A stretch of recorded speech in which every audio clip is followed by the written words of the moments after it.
सलाम है जज साहब, ऐसे जज को सैकड़ों सलाम। अब चाहकर भी बीजेपी का शाह बच नहीं पाएगा। जी, वही विजय शाह, क्योंकि सुप्रीम कोर्ट ने एक नहीं दो नहीं बल्कि कई बड़ी बातें अपने आदेश में कही हैं, जिससे साफ हो गया कि देश की बेटी कर्नल सूफिया कुरैशी पर सड़क छाप भाषा बोलने वाला यह मंत्री विजय शाह बुरी तरह से फंस चुका है। बात सिर्फ इतनी नहीं है कि सुप्रीम कोर्ट ने अपने आदेश में यह कहा कि दिखावटी होते हैं ये मगरमच्छ के आंसू। बात तो इससे भी आगे है, बहुत आगे है। मंत्री को लेकर यह बात सिर्फ यहीं तक सीमित नहीं है। जो बोला गया कि उसका परिणाम आपको भुगतना पड़ेगा, जो आपने बोला।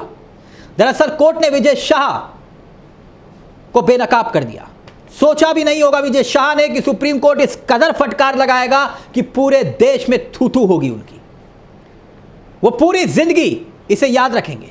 तो चलिए समझिए कोर्ट ने जो कुछ बड़ी बातें कही अपनी सुनवाई के दौरान, क्योंकि मैंने कहा एक नहीं, दो नहीं, तीन नहीं, चार नहीं, कई महत्वपूर्ण बातें कोर्ट ने इस दौरान कही और जो सबके लिए एक नजीर है, जिसकी हर तरफ चर्चा हो रही है। सबसे पहली बात, मंत्री विजय शाह की माफी सुप्रीम कोर्ट ने खारिज कर दी। खारिज कर दी क्योंकि सुप्रीम कोर्ट ने इसी माफी को खारिज करते हुए एक बड़ी बात कही है, वो आगे बताऊंगा। दूसरी बड़ी बात, कोर्ट ने यह कहा कि बीजेपी मंत्री कुंवर विजय शाह के खिलाफ एफआईआर की जांच कोई और नहीं बल्कि अब एसआईटी करेगी। यह दूसरी बड़ी बात थी। लेकिन तीसरी बड़ी बात, इस दौरान कोर्ट ने कहा कि इस एसआईटी में 3 वरिष्ठ आईपीएस अधिकारी होंगे। और चौथी बड़ी बात यह कि एसआईटी के ये अधिकारी मध्य प्रदेश के आईपीएस नहीं होंगे, यानी कि मध्य प्रदेश राज्य से उनका कोई लेना देना नहीं होगा। इसका मतलब समझते हैं आप? क्योंकि सुप्रीम कोर्ट और कोर्ट ये जानता है कि इन मंत्री को बचाने के लिए राज्य सरकार ने क्या किया, और इसमें एक महिला भी शामिल होगी। अभी कुछ और बड़ी बातें कोर्ट में जो कुछ हुआ, मगर उससे पहले यह जान लीजिए कि मंत्री की किस कदर कोर्ट में छीछा लदर हुई, किस कदर बेइज्जती हुई, क्योंकि बात यहां माफी की भी थी। तो सुनिए कोर्ट ने 5वीं बड़ी बात क्या कही। कोर्ट ने विजय शाह की माफी को घड़ियाली आंसू बताया कि वो घड़ियाली आंसू हैं। जानते क्यों? क्योंकि विजय शाह के जो माफी वाले बयान को लेकर कहा गया, उसे घड़ियाली आंसू क्यों कहा कोर्ट ने, क्यों बेनकाब किया, अब वो सुनिए। दरअसल शाह के वकील ने यह दलील कोर्ट में दी कि मंत्री जी ने माफी मांग ली, मै लॉर्ड उन्हें माफ कर दीजिए, बात को खत्म करिए। जानते कोर्ट ने क्या कहा?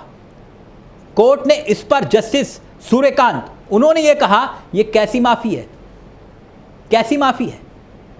माफी की ना सिर्फ आलोचना की बल्कि कोर्ट ने यह तक कह दिया वो माफी है कहां, वो माफी है क्या, आपने किस तरह की माफी मांगी ये बताइए, माफी का कुछ मतलब समझाइए।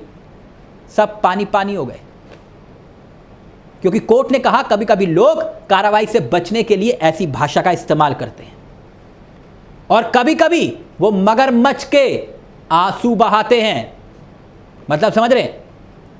आपकी माफी किस तरह की है यह समझाइए। कोर्ट ने पूछ लिया उन्हीं के वकील से, जवाब नहीं था। यानी कोर्ट विजय शाह को पूरी तरह से एक्सपोज करने का मन बना चुका था, और यह अच्छा हुआ, पूरे देश के लिए नजीर है। मैं इस विजय शाह पर पुलिस की कार्रवाई पर भी आऊं, क्योंकि कोर्ट ने इस कार्रवाई की सुस्त चाल पर आलोचना की है। क्योंकि उससे पहले थोड़ा सा आपको फ्लैशबैक में भी जाना होगा, क्योंकि मैंने ये महत्वपूर्ण बातें इसलिए आपको याद दिलाई। और अब जो बातें जिनका जिक्र मैं करने जा रहा हूं, याद कीजिए हाई कोर्ट ने क्या कहा था, खुद संज्ञान लिया, 4 घंटे में एफआईआर दर्ज करने के आदेश दिए।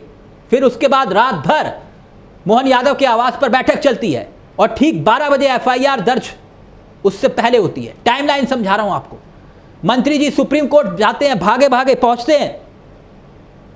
हाई कोर्ट के आदेश पर राहत देने से हाई कोर्ट मना कर देता है। फिर सरकार की फजीयत और होती है, मगर इस्तीफा नहीं होता। मंत्री अंडरग्राउंड, किसी को मालूम नहीं कहां है। हैरत की बात यह कि मध्य प्रदेश पुलिस कहती है कि हमें पूरा बयान नहीं मिल रहा, जहां सैकड़ों कैमरे थे वहां पर बयान नहीं मिल रहा। इस पर हाई कोर्ट से लेकर सुप्रीम कोर्ट तक अपनी नाराजगी जताता है। मध्य प्रदेश पुलिस अजब गजब कर रही है। सुप्रीम कोर्ट ने यही पकड़ लिया। एसआईटी बना दी, 3 आईपीएस होंगे, मध्य प्रदेश का कोई नहीं।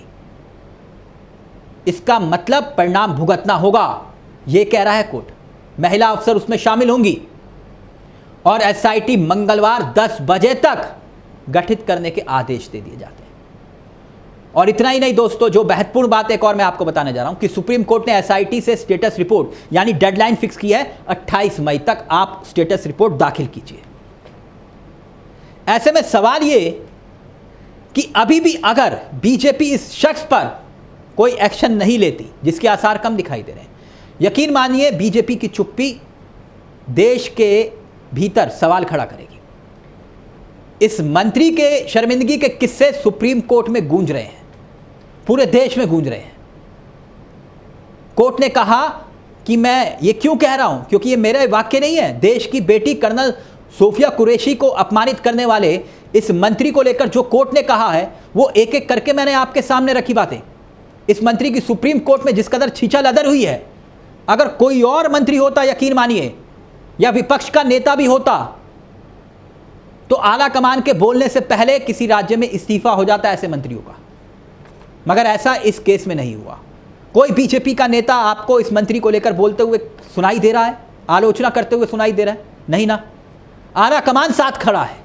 यानी कोर्ट का इतना कहना और कहने के बावजूद भी मंत्री को रत्ती भर भी अगर शर्म होती तो ये मंत्री कब का इस्तीफा दे देता, तुरंत अपने पद से इस्तीफा दे देता। लेकिन अभी भी लग रहा है कि शर्म बची नहीं है, तभी तो चाल चरित्र और चेहरे की बात हो रही है। मगर उम्मीद अब ना के बराबर है कि मंत्री का इस्तीफा होगा, और अगर हो भी गया तो इतना सब कुछ होने के बाद भी सवाल खड़े हो रहे हैं। तभी कोर्ट ने कहा कि आप बहुत घटिया भाषा का इस्तेमाल कर रहे हैं, आपने घटिया भाषा का इस्तेमाल किया, कोर्ट ने कहा। तो दोस्तों सवाल कई हैं, लेकिन एक एक करके जो महत्वपूर्ण बातें कोर्ट ने कही और जो पुराने किस्से हैं वो तस्दीक करते हैं कि कहीं ना कहीं कुछ ना कुछ गड़बड़ ज़रूर है। लेकिन एक तरफ विजय शाह है दोस्तों, और दूसरी तरफ वो प्रोफेसर अली खां।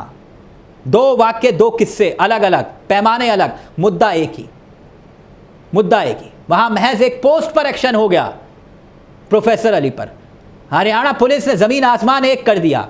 तो सवाल तो उठ रहे हैं, जो प्रोफेसर अली खां, मामला कोर्ट में है, कोर्ट जानेगा कि सही क्या है गलत क्या है, लेकिन जो अंग्रेजी में उन्होंने पोस्ट लिखा उसमें सेना का अपमान कैसे हुआ, कौन सा शब्द महिला विरोधी है, ये सवाल पूछे जा रहे हैं। और दूसरी तरफ खुलेआम देश की बेटी का अपमान करने वाला विजय शाह खुली हवा में सांस ले रहा है।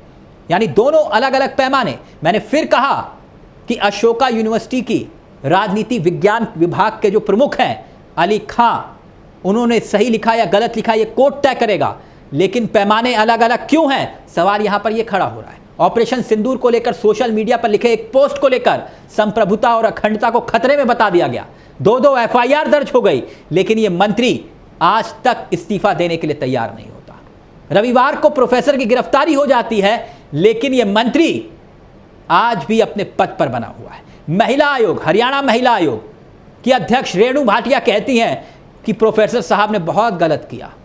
लेकिन रेणु भाटिया जी, आपके इन मंत्री के बारे में भी कुछ कहिए जो मध्य प्रदेश के मंत्री हैं, जिन्होंने देश की बेटी का अपमान किया। ये मैं नहीं कह रहा, सुप्रीम कोर्ट और हाई कोर्ट कह रहा है। लेकिन रेणु भाटिया जी, आप जिस पद पर बैठी हैं, मैं जानता हूं ये बीजेपी की बदौलत है।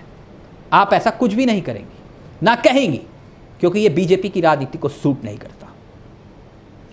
नमस्कार, जय हिंद, जय भारत। इस खबर को लेकर आपकी क्या राय है, मुझे जरूर बताइएगा। एक तरफ बीजेपी का दुलारा यानी आंख का तारा शाह से मोहब्बत है, और दूसरी तरफ प्रोफेसर अली खां पर यह आफत है। इसीलिए सुप्रीम कोर्ट की कई बड़ी बातों का जिक्र मैंने किया। नमस्कार, जय हिंद, जय भारत।